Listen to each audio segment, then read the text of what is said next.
నీతోనే అన్ని పార్ట్ 27. సౌమ్య తన అన్నయ్యకి పిక్ చూపిస్తుంది. తనది శివానిది. ఎలా ఉందన్నయ్య అని అడుగుతుంది. శివాని నడుమును చూస్తున్న శివ్ వెంటనే బాగుంది అంటాడు. అవును, ఈ ఫోన్ నా ఫోనే అనుకుంటా అన్నాడు. నీదే అన్నయ్య అంది సౌమ్య. నా ఫోన్లో ఈ ఫోటో ఎలా అంటాడు. బ్యాగీ తీసిందంట ఈవినింగ్. అవునా, నాకు తెలియదు నైస్ అంటాడు శివ్. పిక్కా మీ ఇద్దరునా అంటుంది నవ్వుతూ. సౌమ్య అంటాడు కోపంగా శివ్. అన్నయ్య నిజంగా మీ ఇద్దరు మేడ్ ఫర్ ఈచ్ అదర్లా ఉన్నారు అని స్మైల్ చేస్తాడు శివ్. ఏంటన్నయ్య నవ్వు, కొంచెం మనస్ఫూర్తిగా నవ్వు. సౌమ్య, ఈ మ్యారేజ్ మ్యాగీ కోసం ఒప్పుకున్నా. తనని పూర్తిగా నా భార్యగా ఒప్పుకోవాలి అంటే కొంచెం టైం పడుతుంది అన్నాడు. ఈ పిక్ చూస్తే ఎన్నో రోజులు పడుతుంది అనిపించడం లేదులే అని నవ్వుతుంది సౌమ్య. నీతో నేను మాట్లాడను, నన్నేదేదో అడిగేస్తున్నావు అంటాడు శివ్. ఓకే ఓకే, మీ ఆవిడతో మాట్లాడుకో, నువ్వు పెళ్ళయ్యాక అంది. నా పెళ్లి గురించి తర్వాత ముందు మీ ఆడపడుచు గురించి ఆలోచించు అన్నాడు. నేను చాలా బ్యాడ్గా ఫీల్ అవుతున్నా, మంజు నా మీద పెంచుకున్న ఫీలింగ్స్ గురించి అన్నాడు. అన్నయ్య, నేను కొంచెం సేపు హ్యాపీగా ఉండడం ఇష్టం లేదా నీకు? ఇప్పుడు మంజుని గుర్తు చేసావు, దానికి ఏం చెప్పాలో ఏంటో అని గోళ్ళు కొరుక్కుంటుంది. వెంటనే నరేష్కి మెసేజ్ చేస్తుంది మంజు ఎలా ఉంది అని. బన్నుకి హోంవర్క్ చేస్తుంది, మాట్లాడతావా అన్నాడు. వామ్మో, నాకంత ధైర్యం లేదు, ఖచ్చితంగా నా నోట్లో మాట ఆగదు. నేను చెప్పేసా అనుకోండి, అప్పుడు ఇంకేం లేదు, ఇల్లు పీకి పందెర వేస్తుంది అంటుంది. ఏదో ఒక రోజు వస్తుంది, ఖచ్చితంగా మనం దాన్ని ఫేస్ చేయాలి అంటాడు నరేష్. అవును అని డల్గా ఉన్న ఎమోజీస్ని సెండ్ చేస్తుంది మంజు. ఎవరితో చాటింగ్, మీ ఆడపడుచా అంటాడు శివ్. ఆగన్నయ్య, నువ్వు మరి మా ఆయనతో చాట్ చేస్తున్నా అన్నాడు. ఏమంటున్నాడు బావా? ఏముంది, మంజుకి విషయం తెలిస్తే ఎలా రియాక్ట్ అవుతుందో అంటున్నాడు.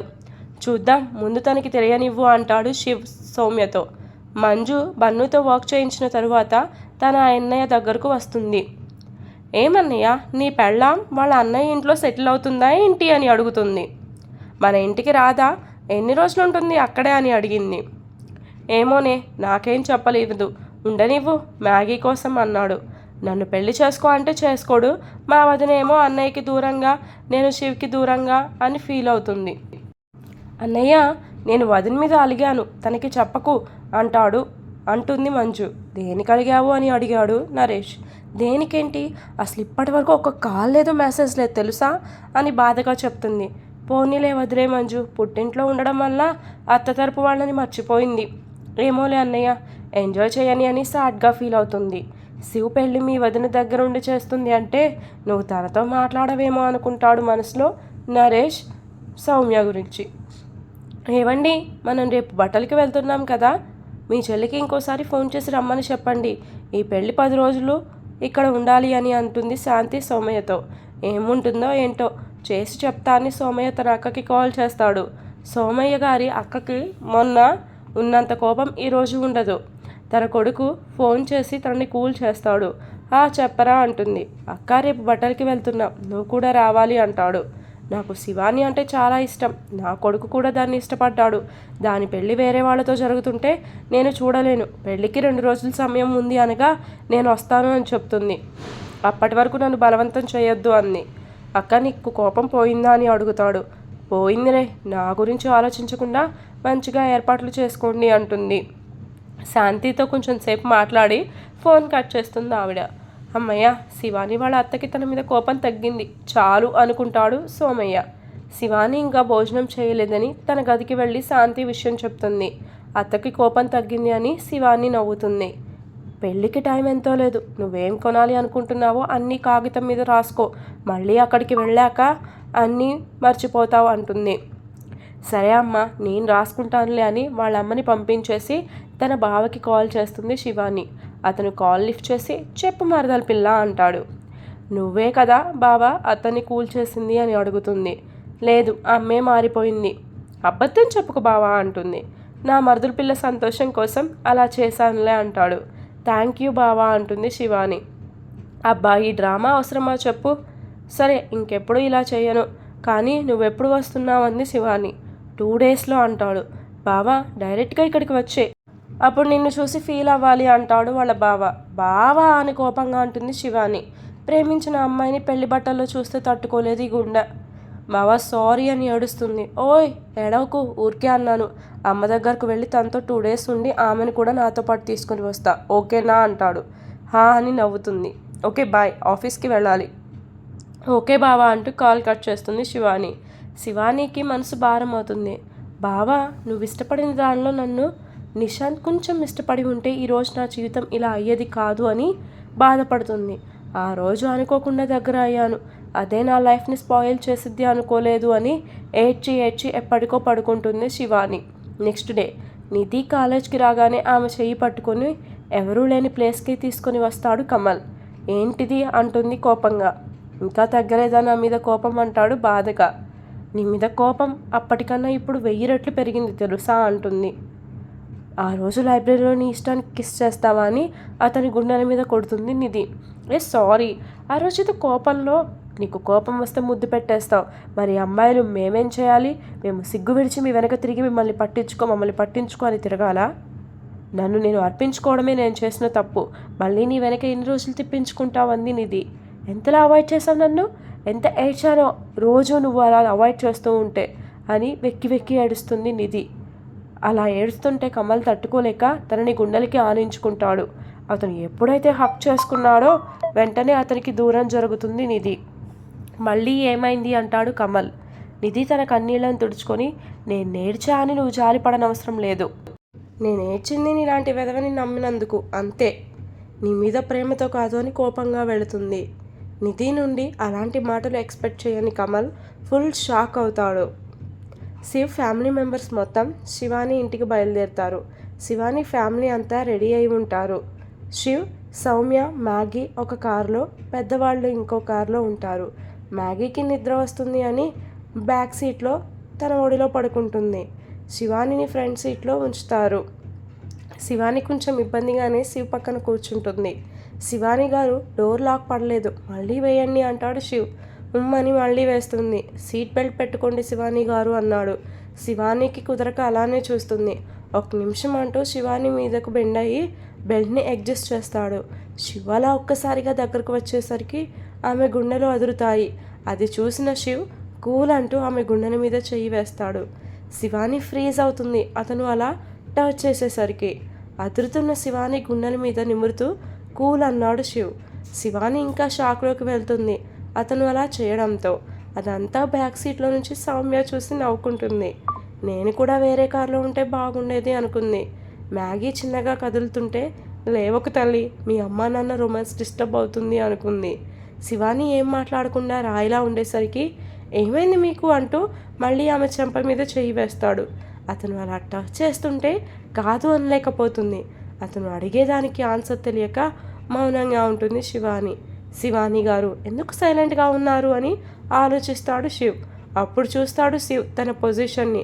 ఒక సైడ్ అంతా శివానికి టచ్ చేయాలా ఉంటాడు. అంతేకాకుండా ఆమె గుండెల మీద చెయ్యి పెట్టడం, చెంపని పట్టుకోవడం అన్నీ గుర్తురాగానే సారీ అంటూ తన సీట్లోకి అడ్జస్ట్ అవుతాడు. ఓహో, అన్నయ్య మేల్కున్నాడు. వదిని రియాక్షన్ ఏమిటో అని ఆసక్తిగా చూస్తుంది సౌమ్య. శివాని గారు సారీ అంటూ ఆమె భుజం కదుపుతాడు శివ్. పర్లేదు అంటూ సర్దుకొని వెళ్దాం పదండి అంటుంది. షిట్, ఇంతేనా అని అప్సెట్ అవుతుంది సౌమ్య. వాళ్ళని సౌమ్య ఏమన్నా చూసిందేమో అన్న అనుమానంతో వెనక్కి తిరిగి చూస్తాడు శివ్. వెంటనే సౌమ్య కళ్ళు మూసుకొని ఏం చూడనట్టు యాక్టింగ్ చేస్తుంది. ఓహో, సౌమ్య కూడా నిద్రపోయిందని అనుకొని కార్ స్టార్ట్ చేస్తాడు. జర్నీ అంతా అందరూ సైలెంట్గా ఉంటారు. ఆ సైలెన్స్లో ఇద్దరి గుండెల్లో అలజడి మొదలవుతుంది.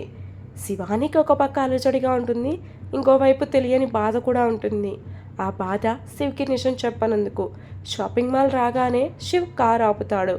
సౌమ్య, మీ ముగ్గురు లోపలికి వెళ్ళండి, నేను పార్క్ చేసి వస్తాను అంటాడు శివ్. మ్యాగీ లేచిటి తల్లి అని సౌమ్య లేపడానికి ట్రై చేస్తుంది, కానీ తను లేవదు. సౌమ్య, మీ ఇద్దరు వెళ్ళండి, నేను తనని తీసుకొస్తాను అన్నాడు శివ్. సరే అన్నయ్య అని కార్ దిగి, వదినా రా వెళ్దాం అంటుంది. మ్యాగీ అంటుంది తననే చూస్తూ. అన్నయ్య తీసుకొస్తా అన్నాడు, రా వదినా అని లాక్కొని వెళ్తుంది సౌమ్య. శివ్ కార్ పార్క్ చేసి తనని లేపుతుంటే డోంట్ డిస్టర్బ్ మీ అంటుంది. అవునా అంటూ శివ్ చెక్కలి గింత పెడతాడు. బ్యాడ్ డాడీ నన్ను పడుకొనివ్వడం లేదు అని మూతి ముడుస్తుంది మ్యాగీ. మీ బ్యాడ్ డాడీని ఎందుకు లేపుతున్నాడో తెలుసా? మీ మమ్మీ వచ్చింది అందుకే అంటాడు. శివాని వచ్చింది అని తెలియగానే వెంటనే లేచి కూర్చుంటుంది మ్యాగీ.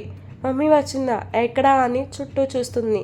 శివాని కనిపించకపోయేసరికి నువ్వు అబద్ధం చెప్పావా డాడీ అంటుంది మ్యాగీ. మీ డాడీ అబద్ధం చెప్పలేదు, నేను వచ్చా అంటూ శివాని మాటలు వినిపిస్తాయి. మమ్మీ అంటూ శివ్ని పక్కన పెట్టి లేచి తన దగ్గరకు వెళ్తుంది మ్యాగీ. మీరు లోపలికి వెళ్ళలేదా అన్నాడు శివ్ సౌమ్యని చూసి. లేదు, మ్యాగీ కావాలి అంది వదిన, అందుకే వెనక్కి వచ్చామంది. మ్యాగీని చూస్తే నాకు ఏమీ గుర్తురావు, నా మైండ్ అంతా రిలాక్స్ అవుతుంది, ఇది చాలు నా లైఫ్లో అనుకుంటుంది శివాని మనసులో. డాడ్, మమ్మీ ఎప్పుడో వస్తే నన్ను ఎందుకు లేపలేదు అంటుంది. నేను కూడా మమ్మీ ఒడిలో కూర్చొని ఉండేదాన్నిగా అంది. ఈ అత్త వద్దు కదా నీకు అని కోపంగా చూస్తుంది సౌమ్య. అత్త, నువ్వు నన్ను పన్నుని చూసి అలసిపోతావు, అందుకే నీకు రెస్ట్ అంటుంది. మాటలు బాగా నేర్చావే, మీ అమ్మ మన ఇంటికి రాకముందే ప్లేట్ మార్చేసావు అంది. తర్వాత నువ్వు అవసరం లేదు అంటావేమో అంది సౌమ్య. ఎందుకంట అత్త, నేను బన్నుతో ఆడుకోవాలి కదా అంది. నిన్ను గుర్తుపెట్టుకుంటానులే. అవునా అని కోపంగా చూస్తుంది సౌమ్య. నీకు అత్త అవసరం లేదు కానీ నా కొడుకు కావాలా? నీతో ఏం ఆడుకుంటా, బన్ను బావతో ఆడుకోవచ్చు కదా అందుకే అంది. బన్ను బావని పిలవలేదా నాన్న పెళ్ళికి? నువ్వు ఒక్కదానివే ఉన్నావు, మావయ్యని కూడా రమ్మను అంది. డాడ్ ఫోన్ ఇవ్వు, ఇప్పుడే కాల్ చేసి పిలుస్తా మావయ్యని అంటుంది. ఇది నాకు షాక్ ఇస్తుందేమో అని భయపడుతుంది సౌమ్య. డాడ్ మర్చిపోయా, మంజు పిన్నిని కూడా రమ్మను అంది. నరేష్ సౌమ్య హస్బెండ్ అని తెలుసు, బన్ను కొడుకు అని ఇప్పుడు సౌమ్య మాటల్లో అర్థమవుతుంది. మంజు ఎవరా అని ఆలోచిస్తుంది శివాని. మ్యాగీ, నానమ్మ తాతయ్య మన కోసం చూస్తుంటారు, మనం వెళ్ళాలి అన్నాడు. నైట్ కాల్ చేసి మీ మావయ్య వాళ్ళకి రమ్మందాం సరేనా అంటాడు. ఓకే అంటూ శివానీని ఎత్తుకోమని అడుగుతుంది. నేను మోస్తానులే నిన్ను అంటూ మ్యాగీని ఎత్తుకుంటాడు శివ్. సౌమ్య శివాని ముందు వెళ్తూ ఉంటారు. శివాని మామ్, బట్టలు తీసుకోవాలి, నువ్వు పద్దాకల అమ్మ ఒడిలో కూర్చొని ఉంటే షాపింగ్ లేట్ అవుతుంది, ఈ రోజు వరకు నువ్వు నాతో ఉండు అంటాడు శివ్. ఓకే డాడ్, మరి నాకు మంచి డ్రెస్ కొనిస్తావా అని అడుగుతుంది. నీకు ఏం నచ్చితే అదే కొనిస్తా, ఇక సైలెంట్ అయిపో, నీ వాగుడు వినలేకపోతున్నా అన్నాడు. డాడీ, మజావ్ కజామా అని పిలుస్తావా నీ పెళ్ళికి అని అడిగింది. అందరినీ పిలుద్దాం, నువ్వు కొంచెం సైలెంట్గా ఉండు అంటాడు. మ్యాగీ నోటి మీద వేలు పెట్టుకొని సరే అంటుంది. ఆపావా నీ వాగుడా అంటుంది సౌమ్య. జస్ట్ ఇప్పుడే ఆపా అత్త, మళ్ళీ మొదలు పెట్టనా అంది. వద్దమ్మా, నాకంత ఓపిక లేదు అంది సౌమ్య. సరే అత్త, ఇప్పటికి వదిలేస్తున్నా నిన్ను. మ్యాగీ అల్లరికి నవ్వుకుంటుంది శివాని. వదిన, మా పిల్ల రాక్షసి మామూలుది కాదు, తనకి నచ్చితే తెగ అతుక్కుంటుంది, నచ్చలేదు అనుకో తెగ జోక్స్ వేస్తుంది. మంజుని అయితే పిచ్చిగా అనేస్తుంది, నోటికి వచ్చినట్టు అంటుంది. మంజు ఎవరు అని అడిగింది శివాని. నా ఆడపడుచు అని చెప్పింది. ఓహో, ఎక్కడ ఉంది అని అడుగుతుంది. వాళ్ళ అన్నయ్యకి హెల్పింగ్గా నా ఇంట్లో ఉంది, గుడ్ గర్ల్, వినలేకపోయినా అన్నయ్యకి హెల్ప్ చేస్తుంది. అది గుడ్డే, మీ పెళ్లి విషయం తెలిస్తే ఖచ్చితంగా బ్యాడ్ అవుతుంది, ఎలా ఎదుర్కోవాలో ఏంటో అని ఫుల్ థింక్ చేస్తుంది మంజు గురించి. అలా మాట్లాడుకుంటూ లోపలికి వచ్చేస్తారు అందరూ. అమ్మమ్మ తాతయ్య అంటూ సోమయ్య వాళ్ళ దగ్గరకు వెళ్తుంది మ్యాగీ. శాంతి వాళ్ళు తనని ఆడిస్తుంటే ఇంకోవైపు వాళ్ళు బట్టలు తీసుకుంటూ ఉంటారు. ఒక్కో ఈవెంట్కి ఒక్కో మోడల్ అని చెప్పి సేమ్ కలర్ ఉండేలా అవుట్ఫిట్స్ అన్నీ దగ్గర ఉండి సెలెక్ట్ చేస్తుంది సౌమ్య. సేమ్ కలర్లోనే మ్యాగీకి కూడా తీసుకుందామంటుంది శివాని. వదిన, ముందు మీరు తీసుకోండి, దానికి కూడా తీసుకుందాంలే అంటుంది. సరే అంటూ శివాని తనకి సెలెక్ట్ చేసినవన్నీ ట్రై చేస్తుంది. కొన్ని డ్రెస్సెస్ తను ఎప్పుడూ వేసుకొనివి ఉండేసరికి ఇబ్బంది పడుతుంది. అది గమనించిన శివ్ సౌమ్యని పిలిచి, తనకి కంఫర్ట్ లేనివి తీసుకోకు, కొన్ని వేసుకున్నప్పుడు తన ఫేస్లో కళలేదు అంటాడు. అన్నయ్య, ఈవెంట్స్కి అవే బాగుంటాయి, సౌమ్య చెప్పింది చెయ్యి అని సీరియస్గా చెప్తాడు శివ్. శివానీని తనకి నచ్చినవి వద్దు అని చెప్పేసరికి థ్యాంక్స్ అంటూ కొన్నింటిని వద్దు అంటుంది. ఆ మోడల్లోనే శివానికి కంఫర్ట్గా ఉన్నవి తీసుకోమని చెప్తుంది సౌమ్య. శివాని తనకి నచ్చినవి తీసుకుంది. ఈలోపు పెద్దవాళ్ళు ఒకవైపు షాపింగ్ కంప్లీట్ చేసుకున్నారు. తర్వాత వాటికి సూట్ అయ్యేలా మ్యాగీకి సౌమ్యకి తీసుకుంటారు. మార్నింగ్ అనగా వెళ్ళిన షాపింగ్కి రిటర్న్ అయ్యేసరికి నైట్ 12 అవుతుంది. ఆ నెక్స్ట్ డే స్టిచ్చింగ్కి ఇస్తారు. అలా రోజులు గడుస్తుంటే పెళ్లి హడావిడిలో ఉండిపోతారు. రోజులు గడిచి సంగీత్ నైట్ రానే వస్తుంది. సంగీత్కి అందరూ రావాలి అని చుట్టాలకి కాల్ చేసి చెప్తారు. మంజుకి కూడా పెళ్లి గురించి చెప్పే టైం దగ్గర పడడంతో సౌమ్య తనకి చెప్పడానికి కాల్ చేస్తుంది.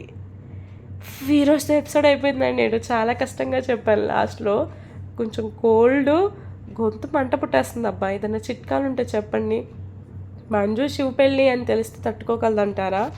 For more updates to follow me story continues. నిన్న అప్డేట్ ఇవ్వలేదు కదా, సో దీనివల్ల ఇవ్వలేదు, కొంచెం హెల్త్ ఇష్యూస్ వల్ల. ఈరోజు ఓపిక ఉంటే ఖచ్చితంగా ఒకటైతే మీకోసం ఇచ్చేసి, అసలే నిన్న కూడా ఇవ్వలేదు కదా హర్ట్ అవుతారని చెప్పేసి ఈరోజు ఒకటి ఇచ్చాను. అండ్ నాకు ఇంకా ఇంట్రెస్ట్ ఉండి వాయిస్ ఇవ్వగలుగుతాను అనుకుంటే కనుక నైట్ 7 to 8 or 10 లోపు ఇంకో అప్డేట్ అయితే ఇస్తాను. మీరైతే ఇంత కష్టపడి ఇస్తున్నందుకు వెళ్ళిపోకుండా కామెంట్స్, లైక్, షేర్ చేసి వెళ్ళిపోండి. అండ్ సబ్స్క్రైబ్ చేసుకొని వాళ్ళు ఎవరైనా ఉంటే బాయ్.